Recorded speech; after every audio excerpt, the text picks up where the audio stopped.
Hi friends and family. என் சின்ன மாமனார் வீட்ல இருந்து கொண்டு வந்த பலாப்பழம் ஒரு 4 நாள்ல நல்லா பழுத்திருச்சு. அதை கட் பண்ணியே ஆகணும்னு என் தம்பியை டார்ச்சர் பண்ணி வர சொன்னேன். அவன் கட் பண்ணி ஒரு வழியா கொடுத்தான் என் கையில. எனக்கு எவ்வளவு சந்தோஷம் பாருங்க. அதை கட் பண்ணிட்டு இருக்கும் போதே நானும் என் பொண்ணும் சாப்பிட்டுட்டே இருந்தோம்.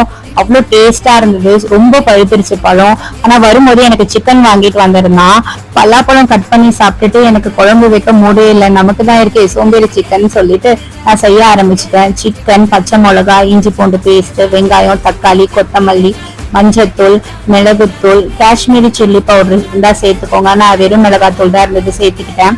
தயிர், பட்டை, கிராம்பு, ஏலக்காய்லாம் சேர்த்து சோம்பேறி சிக்கனுக்கு தேவையான எண்ணெயும் சேர்த்து நல்லா கையிலே மிக்ஸ் பண்ணி எடுத்துக்கிட்டேங்க. கடைசியா கொஞ்சமா குழம்பு மிளகாத்தூள் சேர்த்து மிக்ஸ் பண்ணி ரைஸ் குக்கர்ல தாங்க நான் வச்சேன்.